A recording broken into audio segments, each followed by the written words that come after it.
नमस्कार मेरे प्यारे साथियों, स्वागत है आपका हिंदी ओशन में।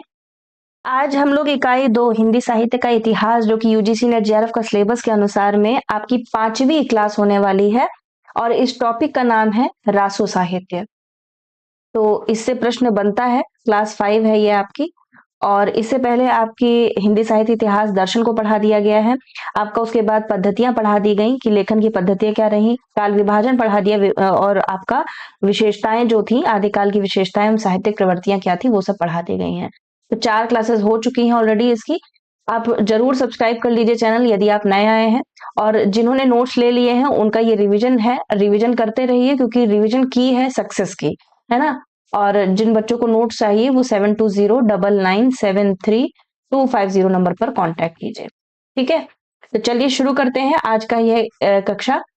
रासो साहित्य आदिकाल में वीरगाथा काव्य प्रबंध काव्य के रूप में भी मिलता है और वीर गीत के रूप में भी।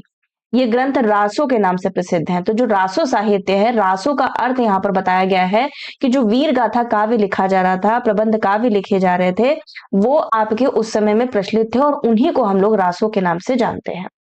ठीक है, वीर गीत जो होते थे, मतलब जब कोई राजा युद्ध के लिए जाते थे तो जो चारण लोग थे उनकी प्रशंसा में जो साहित्य की रचना करते थे, और एक तरीके से प्रबंध काव्य के रूप में भी और वीर गाथा काव्य के रूप में भी, उनको ही उसी साहित्य को हम लोग रासो साहित्य कहते हैं। रासो शब्द की व्युत्पत्ति के संबंध में विद्वानों में मतभेद है, जो इस प्रकार है। प्रश्न बनता है यहाँ से, टीजीटी पीजीटी नेट जेआरएफ जिस चीज की भी तैयारी कर रहे हैं आपका, अगर हिंदी साहित्य का इतिहास आपके सिलेबस में लगा हुआ है और ज्यादातर सिलेबस में लगा रहता है तो उसमें से ये प्रश्न जरूर बनते हैं कि गारसा दत्तासी ने किससे माना है रासो शब्द की उत्पत्ति, या फिर आचार्य रामचंद्र शुक्ल ने किस शब्द से माना है। ठीक है, तो गारसा दत्तासी इन्होंने माना है राजसूय शब्द से। बहुत इंपॉर्टेंट है, ध्यान रखिएगा, रिविजन करते रहेगा। आचार्य रामचंद्र शुक्ल मानते हैं रसायन से। ठीक है, बहुत इंपॉर्टेंट है इनका, क्योंकि परीक्षा में आचार्य रामचंद्र शुक्ल की पंक्तियां हो या फिर इनके जो किसी लेखक के बारे में, किसी कवि के बारे में, किसी आचार्य के बारे में जो कथन होते हैं वो भी पूछे जाते हैं। श्यामल दास और डॉक्टर काशी प्रसाद जायसवाल ने रहस्य से माना है रासो शब्द की उत्पत्ति। नंद दुलारे वाजपेयी ने रास शब्द से माना है। डॉक्टर हर प्रसाद शास्त्री ने राजयश से माना है। इंपॉर्टेंट है, हर प्रसाद शास्त्री का भी राजयश से मानते हैं। नरोत्तम स्वामी ने रसिक से रसिक और रसऊ उसके बाद रासो शब्द को बताया है कि इसका जो एक तरीके से विकास है, जो क्रम है, रासो शब्द किस प्रकार से बना है वो बताया है कि रसिक से रसिक रासो उसके बाद रासो यहां से होगा। रसिक शब्द माना है इन्होंने, रसिक, रासो और रासो। आचार्य हजारी प्रसाद द्विवेदी, चंद्रबली पांडे और डॉक्टर दशरथ शर्मा, पंडित विश्वनाथ मिश्र और डॉक्टर माता प्रसाद गुप्त रासक से मानते हैं। रासक, रासा, रासा फिर रासो। ठीक है, तो इस प्रकार से इन्होंने व्याख्या की है। ग्रेडसन राजा देश से मानते हैं रासो शब्द की उत्पत्ति।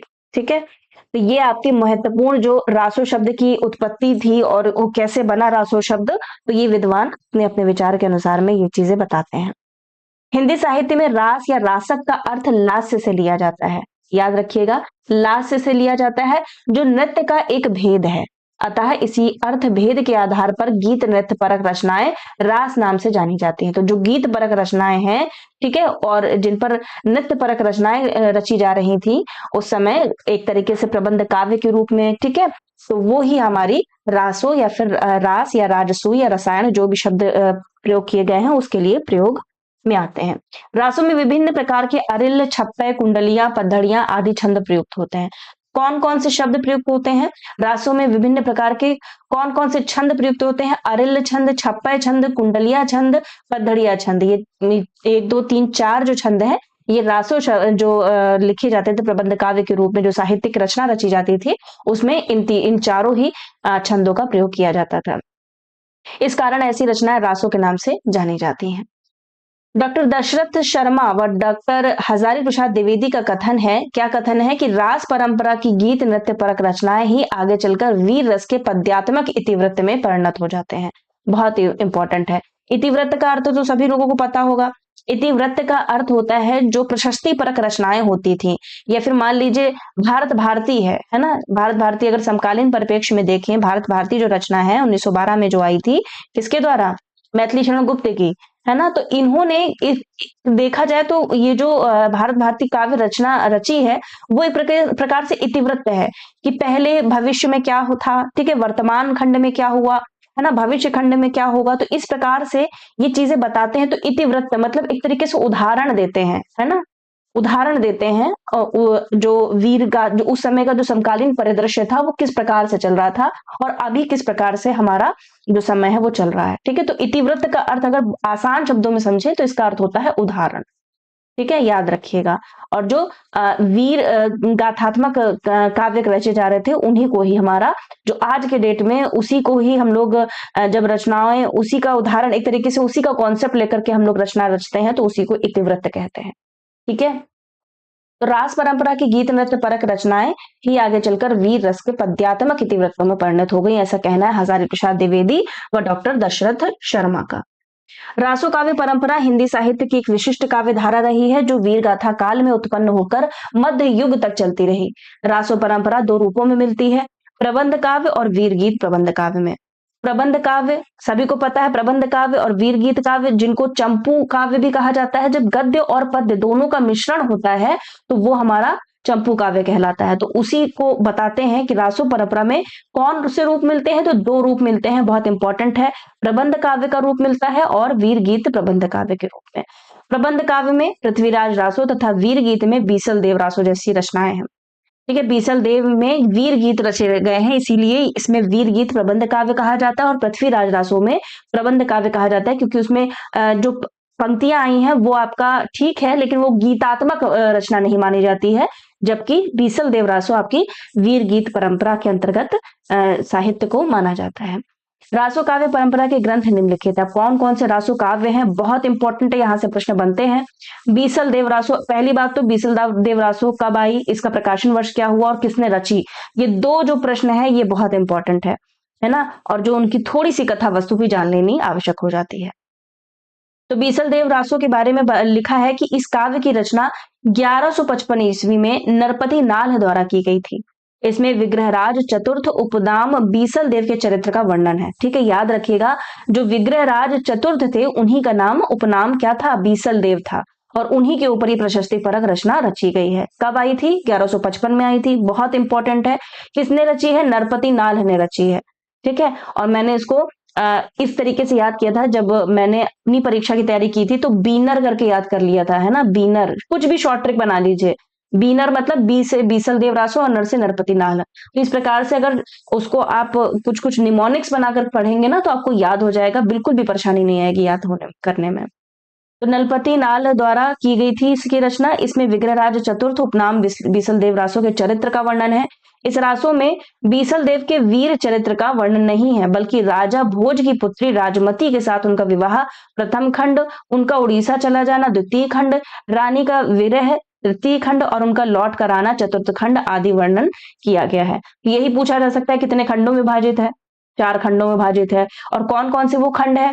तो ये यहाँ पर आ गया है, सबसे पहले जो राजा भोज की पुत्री थी राजमती उसके साथ में विवाह हुआ है बीसल देव का, दूसरे खंड में उनका उड़ीसा चला जाना, तीसरे खंड में उनका विरह हो जाना, ठीक है, तृतीय खंड में, और चौथा खंड है जो है उनका लौट कर वापस आ जाना, ठीक है।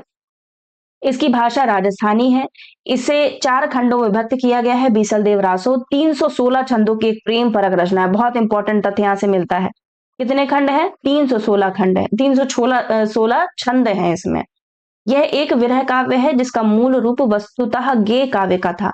आचार्य शुक्ल के अनुसार इस ग्रंथ में श्रृंगार की ही रस प्रधानता है, वीर रस किंचित आभास मात्र है, ठीक है। तो श्रृंगार रस की ही इसमें प्रधानता है और वीर रस इसमें किंचित आभास है, और ये एक तरीके से वीर गीतात्मक रचना मानी जाती है, ठीक है।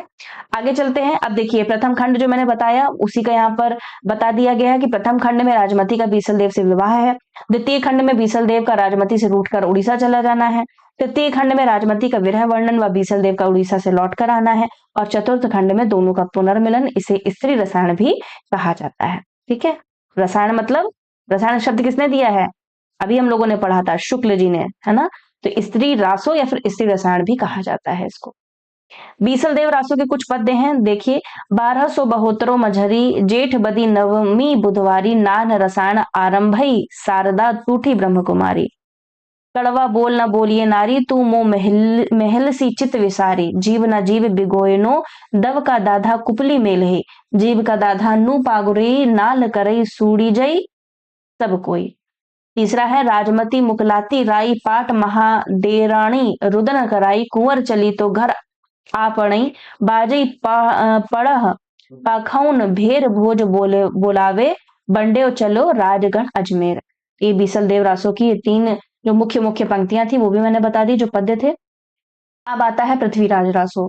ठीक है, रासो साहित्य पढ़ना है तो पृथ्वीराज रासो बहुत ज्यादा इंपॉर्टेंट है। और आपका जो रेवा तट है इसका लगा हुआ है आपके इकाई 5 में। तो इसका जो रचना काल है वो है 1343 ईस्वी। बीसल देव रासो का क्या है, पहला है 1100 कितना था 1155 ईस्वी, और इसका है 1343 ईस्वी। इसके रचयिता सभी को पता है चंद्रबरदाई जी हैं।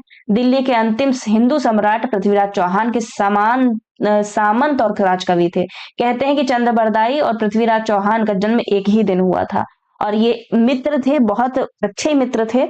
और जब इनकी मृत्यु होती है पृथ्वीराज चौहान की, तो बताते हैं चंद्रबरदाई जी की भी मृत्यु हो जाती है। तो ये क्या थे, सामंत थे, एक तरीके से दरबारी कवि कह सकते हैं, और राजकवि के रूप में चित्रित हुए थे। कौन, चंद्रबरदाई। इसमें कितने सर्ग हैं, 69 सर्ग हैं, 69 सर्ग हैं, याद रखिएगा, जिसको समय भी कहते हैं, है ना। 69 सर्गों में या समय में विभाजित है। और 1000 इकाई दहाई सैकड़ा हजार 10,000 16,306 छंद हैं। ठीक है, तो 16,306 छंद हैं इसमें। और पहले वाले में कितने छंद थे, 316, है ना, 316 छंद हैं बीसल देव रासो में। लेकिन इसमें 16,306 छंद है ना, कितने ज्यादा इसमें छंद है। रासो का पिछला भाग चंद्रबरदाई के पुत्र जल्हड़ द्वारा पूर्ण किया गया था। तो पिछला भाग मतलब अगला भाग, जो रासो साहित्य है ये अधूरा छूट गया था, उसको पूरा करने का काम किसने किया था, तो चंद्रबरदाई का पुत्र था जल्हड़, उसने पूरा किया था। कल्हड़ जल्हड़ 2 नाम आते हैं, लेकिन याद रखिएगा जो पृथ्वीराज रासो को पूरा करने वाले कौन थे, जल्हड़ थे, ज से जल्हड़ थे, याद रखिएगा। आचार्य शुक्ल इसे महाकाव्य, श्याम सुंदर दास विशाल वीर काव्य तथा नरोत्तम स्वामी मुक्तक रचना मानते हैं। आचार्य शुक्ल क्या कहते हैं पृथ्वीराज रासो को, महाकाव्य। श्याम सुंदर दास कहते हैं विशाल वीर काव्य, और नरोत्तम स्वामी क्या कहते हैं, मुक्तक रचना। आचार्य शुक्ल के अनुसार इस ग्रंथ में भाषा और व्याकरण की कोई व्यवस्था नहीं है। डॉक्टर बच्चन सिंह के अनुसार सब मिलाकर इसकी भाषा ब्रज मिश्रित राजस्थानी या डिंगल है। किसका कथन है, डॉक्टर बच्चन सिंह का। इस ग्रंथ को प्रामाणिक मानने वाले में जॉर्ज ग्रेयर्सन, कर्नल टाड, मिश्र बंधु, श्याम सुंदर दास हैं, और अप्रामाणिक मानने वालों में डॉक्टर वूलर हैं, आचार्य शुक्ल हैं, मोतीलाल मिनारिया हैं, गौरीशंकर हीराचंद ओझा है, तथा अर्ध प्रमाणिक मानने वाले में हजारी प्रसाद द्विवेदी, सुनीति कुमार चटर्जी आदि विद्वानों के नाम में प्रमुख हैं। बहुत इंपॉर्टेंट है, प्रमाणिक ग्रंथ मानने वाले, अप्रामाणिक ग्रंथ मानने वाले और अर्ध प्रमाणिक ग्रंथ मानने वाले। अर्ध प्रमाणिक में याद रखिएगा हजारी प्रसाद द्विवेदी, सुनीति कुमार चटर्जी और ये आदि विद्वान है। और प्रमाणिक मानने वालों में कर्नल टाड है, ग्रेयर्सन है, विश्वबंधु है, श्याम सुंदर दास है। ठीक है, और अप्रामाणिक मानने में वूलर है, आचार्य शुक्ल है, मोतीलाल मिनारिया है। अब पृथ्वीराज रासो चंद्रबरदाई की जो रचना है उसमें लेखकों का क्या कथन है वो पढ़ते हैं। मिश्र बंधु ने क्या लिखा इसके बारे में कि हिंदी का वास्तविक प्रथम महाकवि चंद्रबरदाई को ही कहा जा सकता है। कौन कहते हैं, मिश्र बंधु, और इन्होंने ही इसको सर्वोपरि एक तरीके से प्रामाणिक रचना घोषित की है मिश्र बंधुओं ने। आचार्य शुक्ल की बात करते हैं तो ये चंद्रबरदाई हिंदी के प्रथम महाकवि माने जाते हैं, और इनका पृथ्वीराज रासो हिंदी का प्रथम महाकाव्य है। क्या कहते हैं, आचार्य शुक्ल कहते हैं कि ये अर्थात चंद्रबरदाई हिंदी के प्रथम महाकवि माने जाते हैं, और इनका पृथ्वीराज रासो हिंदी का प्रथम महाकाव्य है। रामस्वरूप चतुर्वेदी कहते हैं कि पृथ्वीराज रासो हिंदी की अपनी महाकाव्य परंपरा की बड़ी उपयुक्त प्रस्तावना है। बारही बड़े मोहक रूप में भाषा और इसमें निखर कर आया है। हिंदी का चरित्र पहली संवेदना के दोनों स्तरों पर इसमें निखर कर आया है, रामस्वरूप चतुर्वेदी का कथन। बच्चन सिंह कहते हैं कि यह एक राजनीतिक महाकाव्य है, दूसरे शब्दों में राजनीति की महाकाव्यात्मक त्रासदी है, बच्चन सिंह का कथन, याद रखिएगा। आगे चलते हैं। इसमें रासो काव्य के साथ साथ चरित्र काव्य, कथा काव्य, आख्यायिका आदि के लक्षण भी दृष्टिगोचर होते हैं। कौन कौन से लक्षण दृष्टिगोचर होते हैं, चरित्र काव्य भी है क्योंकि पृथ्वीराज के बारे में लिखा गया है, कथा उनकी कही गई है, और एक आख्यायिका या कहानी के रूप में भी सामने आता है। इसका सबसे बड़ा सर्ग कनवज युद्ध है, बहुत इंपॉर्टेंट है। 69 इसमें सर्ग है या फिर समय है, तो सबसे बड़ा युद्ध या फिर सबसे बड़ा सर्ग कौन सा है, तो कनवज युद्ध है। रेवा तट तो बहुत छोटा सा है, एक बार में एक बैठक में पढ़ा जा सकता है ना? तो ये याद रखिएगा। इसे इस ग्रंथ का मूल कथानक भी माना जाता है। तो मूल कथानक किसको माना जाता है? कन्वज युद्ध को, और सबसे बड़ा भी यही सर्ग माना जाता है। कैमास वध नामक खंड में मंत्री कैमास के कामांध हो जाने और इस कारण पृथ्वीराज का उसका वध करने का कथानक वर्णित है। पृथ्वीराज रासो का रचनाकाल और मूल रूप सर्वाधिक विवादित है। तो अब विद्वान इसकी प्रामाणिकता को लेकर ये पूरा चार्ट है, आप देख लीजिए। विश्वबंधु प्रामाणिक, श्याम सुंदर दास, मोहनलाल विश्वनाथ पांड्या, कर्नल टाड, ये प्रामाणिक मानते हैं। मुनिजन विजय, हजारी प्रसाद द्विवेदी, डॉक्टर सुनीति कुमार चटर्जी और डॉक्टर दशरथ ओझा ये आध प्रामाणिक। अप्रामाणिक मानने में रामचंद्र शुक्ल का नाम आता है, भूलर का नाम, मुंशी देवी प्रसाद का नाम, कविराज श्यामल दास का नाम और गौरी शंकर हीराचंद ओझा का नाम। बहुत इंपॉर्टेंट और कई कई बार ये प्रश्न बन चुका है परीक्षा में, है ना? याद रखिएगा इसको, आप कोई भी ट्रिक से या फिर कोई भी निमोनिक बना के याद कर सकते हैं बड़ी आसानी से। इस विवाद से संबंधित मुख्य बिंदु इस प्रकार हैं। सर्वप्रथम डॉक्टर बूलर ने 1875 में जयानक कृत पृथ्वीराज विजय, संस्कृत भाषा में लिखा गया है, किसके द्वारा? पृथ्वीराज विजय, जयानक के द्वारा, के आधार पर पृथ्वीराज रासो को अप्रामाणिक घोषित कर दिया था। तो ये आधार बताते हैं कि डॉक्टर बूलर क्यों इसको एक तरीके से अप्रामाणिक मानते हैं। वो कहते हैं कि जयानक ने 1875 में इसकी रचना की थी पृथ्वीराज विजय के नाम से, जो कि संस्कृत भाषा में लिखा गया है। इसी वजह से पृथ्वीराज रासो को अप्रामाणिक घोषित कर दिया गया है। मोहनलाल विश्वनाथ पांड्या के अनुसार इसकी तिथियों में वास्तविक तिथियों से 90 से 91 वर्षों का अंतर सायास किया गया है। तो ये इस आधार पर मानते हैं कि जो वास्तविक जो समय बताया गया है वो गलत है। कितने वर्षों का अंतर इसमें आता है? 1-2 वर्ष का या फिर 5 वर्ष का या 10 वर्ष का तो चलता है, लेकिन 90 से 91 वर्षों का अंतर, इतना बड़ा अंतर है, तो इसी वजह से इसको अप्रामाणिक की कोटि में रखा जाता है। इस प्रकार इन्होंने आनंद संवत की परिकल्पना की है। हजारी प्रसाद द्विवेदी कहते हैं कि इसकी रचना शुक शुकी संवाद में हुई थी। जिन सर्गों में यह शैली नहीं मिलती उन्हें प्रक्षिप्त मानना चाहिए। इससे वे अंश की प्रक्षिप्त सिद्ध होते हैं जिनमें इतिहास विरुद्ध तथ्य हैं। हजारी प्रसाद द्विवेदी का कथन। अगला है आदिकालीन काव्य ग्रंथों में कथा करने की परंपरा को लक्ष्य करके हजारी प्रसाद द्विवेदी ने पृथ्वीराज रासो के संदर्भ में लिखा है, कथा की परीक्षा इतिहास की दृष्टि से नहीं काव्य की दृष्टि से होनी चाहिए। बहुत इंपॉर्टेंट वक्तव्य है, ध्यान दीजिएगा। हजारी प्रसाद द्विवेदी कहते हैं पृथ्वीराज रासो के संदर्भ में कि कथा की परीक्षा इतिहास की दृष्टि से नहीं काव्य की दृष्टि से होनी चाहिए। पुरानी कथाएं काव्य ही अधिक हैं, इतिहास वे एकदम नहीं है। बहुत इंपॉर्टेंट है। शुक्ल जी में और हजारी प्रसाद द्विवेदी में कंफ्यूजन हो सकता है, कंफ्यूजन ना हो इसी वजह से रिवीजन करते रहिए, मैं बार बार कहती हूँ। और जिन्होंने नोट्स परचेज कर लिए हैं उनका बस एक बार यही है कि आप कम से कम 2 से 3 बार इसको रिवाइज जरूर करके जाइए। और जिनको नोट्स चाहिए 7209973250 पर कॉन्टैक्ट कीजिए। अगला है बिंदु, पुरातन प्रबंध संग्रह में इस ग्रंथ के कुछ छंद संग्रहित हैं जिससे इसकी प्राचीनता प्रमाणित होती है। आचार्य शुक्ल कहते हैं कि माना कि रासो इतिहास नहीं है, काव्य ग्रंथ है, पर काव्य ग्रंथों में सत्य घटनाओं में बिना किसी प्रयोजन कोई उलटफेर नहीं किया जाता। यह पूरा ग्रंथ वास्तव में जाली ग्रंथ है।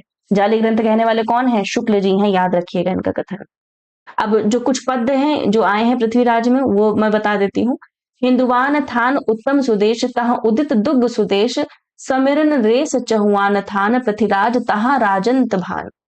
प्रिय पृथ्वीराज नरेश जोग लिखी कग्गन दिनो, लगन बरब रचि सर्व दिन, द्वादश सलिलिनो।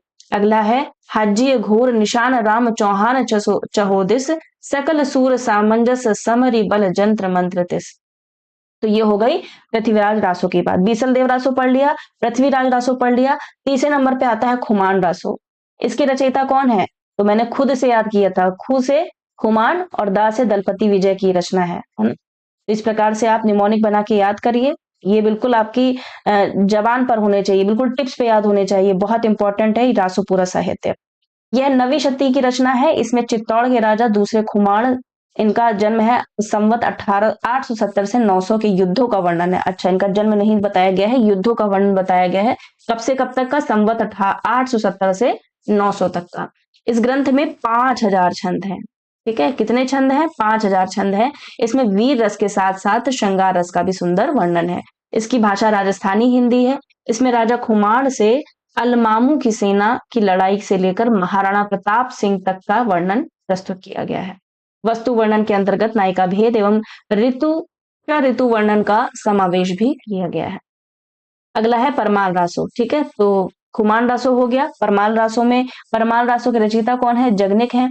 वे चंदेल वंशी राजा के परमर्दी देव के दरबारी कवि थे। तो किसके कवि थे? चंदेल वंशी राजा थे परमर्दी देव, इनके दरबारी कवि थे कौन? परमाल रासो। आल्हा और उदल नाम दो क्षत्रिय सामंतों की वीरता का वर्णन परमाल रासो के अंतर्गत प्रमुख रूप से मिलता है। बहुत इंपॉर्टेंट तथ्य मिलता है कि जो आल्हा और उदल नामक दो क्षत्रिय सामंत थे, उनकी वीरता का वर्णन परमाल रासो के अंतर्गत देखने को मिलता है। उत्तर प्रदेश में इसे आल्हा या आल्हा खंड के नाम से जाना जाता है और बहुत से लोग आल्हा गाते भी हैं। आपने अगर यूपी के होंगे तो आप भली भांति परिचित होंगे कि आल्हा वहां पर गाया जाता है ना। यह एक लोकगेय काव्य है जिसे आल्हा शैली में लिखा गया है, जिसका रचनाकाल 1173 ईस्वी माना गया है। आल्हा का प्रचार यूं तो सारे उत्तर भारत में है, पर बैसवाड़ा इसका केंद्र माना जाता है। तो बैसवाड़ा जगह है और इसका केंद्र आल्हा का केंद्र माना जाता है। बुंदेलखंड में विशेषतः महोबे के आसपास, महोबा जिला आप जानते होंगे अगर आपने देखा होगा एमपी उधर बुंदेलखंड साइड में, तो वहां पर ये बहुत ज्यादा प्रचलित है। पास भी इसके चलन बहुत हैं, आसपास इसका चलन बहुत है। आल्हा खंड में 52 छोटी बड़ी लड़ाइयों का वर्णन है। बहुत इंपॉर्टेंट तथ्य है। कितनी लड़ाइयों का वर्णन मिलता है आल्हा खंड में? 52। युद्ध के मुख्य कारण 3 है: विवाह, लूट व प्रतिशोध की भावना। बहुत दिनों तक इस काव्य को पृथ्वीराज रासो के महोबा खंड के रूप में भी समझा गया। श्याम सुंदर दास ने इसे परमाल रासो नाम दिया है। तो बहुत इंपॉर्टेंट तथ्य यहाँ से ये सारे मिलते हैं कि किसने परमाल रासो नाम दिया है? तो श्याम सुंदर दास ने। परमाल रासो के कुछ पद्य देख लीजिए। 12 बरस ले कुकर जिए और 13 ले जिए सियार, बरस 18 छत्री जिए आगे जीवन को धिक्कार। तो छत्री कितने वर्ष जीता है? 18 वर्ष। उसके बाद का जीवन उसका धिक्कारने वाला होता है, बेकार है। परमाल रासो का यह पद्य है। स्वर्ग मड़ैया सब काहू को यारो सदा न जीवे कोय, सदा तैरिए ना बन फूले यारो सदा न सावन होए। तीसरा है गुस्सा हुई के पृथ्वीराज तब तुरते हुक्म दियो करवाए, वती दे देव न सब तोपन में इन पाजन को दे उड़ाए। तो ये 3 परमाल रासो के पद्य हैं। 5वें नंबर पे आता है हम्मीर रासो। इसकी रचना किसने की है? शारंगधर ने की है। ये इनका जो समय है 1300 ईस्वी माना जाता है और इसमें वीर हम्मीर और अलाउद्दीन के युद्धों का वर्णन तथा हम्मीर की कीर्ति का चित्रण किया गया है। किसका किसका चित्रण है? एक तरीके से कथा वस्तु है। हम्मीर और अलाउद्दीन के युद्धों का वर्णन है और हम्मीर की कीर्ति का चित्रण किया गया है। प्राकृत पेंगलम आदि ग्रंथों में इसके छंद मिलते हैं। इसका रचना काल 1347 ईस्वी है। ठीक है, तो शारंगधर का समय यहाँ पर 1300 ईस्वी है और जो रचना काल है हम्मीर रासो वो है 1347। पंडित राहुल चक्रवर्ती ने इसे जज्जल कवि की रचना माना है। ठीक है, तो हम्मीर रासो की कवि जो रचना है वो किसकी? ये पंडित राहुल चक्रवर्ती बहुत यात्रा करते थे ना, तो उनको ये साक्ष्य मिले थे कि जज्जल कवि ने इसकी रचना की है। कुछ पद्य देख लीजिए हम्मीर रासो के। चलिए, वीर हम्मीर पाभर मेड़री कंपन, दिगमग अंधार धुली सुररह आक्षाई, पिंघऊ दियु सणहर बाहर ऊपर पखर दई, बंधु समधि रण धसऊ साम हम्मीर वण लड़। हम्मीर कज्जु जज्जल भंड ओहाड़ल मुहमल जलऊ, सुरतान शीस करवाल दड़ तेजी कलेवर दिय चलऊ। हम्मीर की यशोगाथा के संबंध हम्मीर का महाकाव्य नाम से एक और ग्रंथ प्राप्त होता है जिसके रचयिता जैन कवि नयचंद सूरी हैं। तो हम्मीर महाकाव्य नाम से एक और ग्रंथ मिलता है जिनके जो रचयिता है वो है जैन कवि नयचंद सूरी, याद रखिएगा। ठीक है, हम्मीर रासो आता है तो आपका आएगा किसका नाम? शारंगधर का। और अगर हम्मीर महाकाव्य के नाम से एक और ग्रंथ आ रहा है जिसके रचयिता है नयचंद सूरी। अगला है विजयपाल रासो। इसकी रचना किसने की है? नल्ल सिंह ने की है। ठीक है, और मिश्र बंधु ने इसका रचना काल कितना माना है? 1335 माना है। इसमें संवत 1093 में हुई विजयपाल सिंह और पंग राजा की लड़ाई का वर्णन है।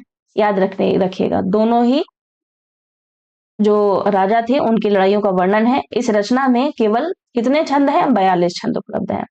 रणमल छंद, इसकी रचना संवत 1454 में श्रीधर नामक कवि द्वारा की गई थी। तो रणमल छंद श्रीधर नामक कवि का है। इसमें इंदर के राजा रणमल की पाटन के सूबेदार जफर खां पर विजय का वर्णन मिलता है। एक पद्य देखिए, इंपॉर्टेंट है। ढम ढम ढई ढम ढम ढमकार ढंकर ढोल ढोल जंगिया सुर करही रण सरणाई सुमिहिर सरस रसी समरंगिया कल कलही काहल कोले कोड कल रवि कुमल कायर थरहरई संचरई शक सुरतान साहड़ साहसी सभी संगरई। अगला है संदेश रासक, यह एक खंड काव्य है।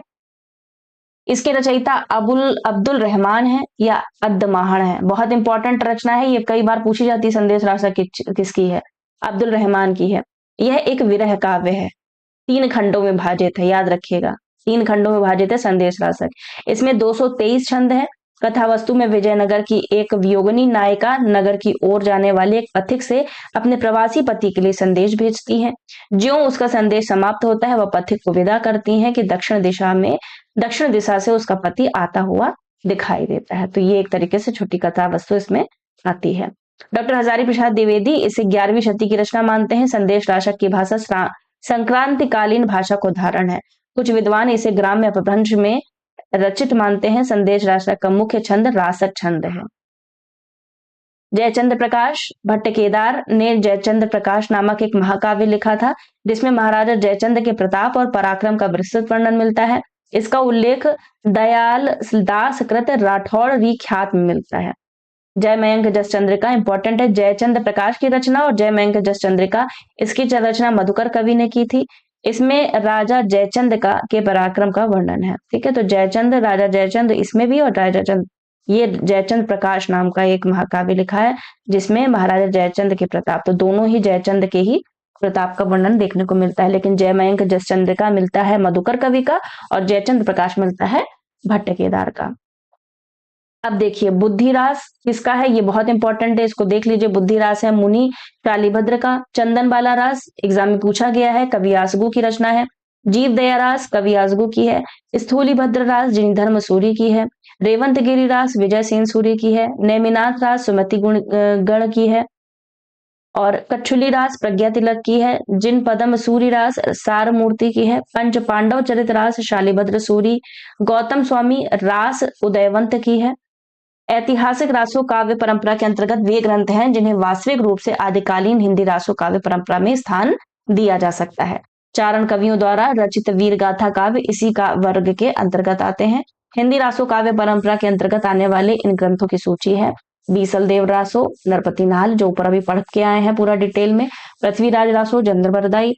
परमाल रासो जगनिक। बुद्धि रासो जल्हण। और पृथ्वीराज रासो को पूरा किसने किया था, जल्हण कवि ने ही किया था, जो कि पुत्र थे पृथ्वीराज के। विजयपाल रासो नल सिंह। हमीर रासो शारंगधर। खुमान रासो जो है वो दलपति विजय का है।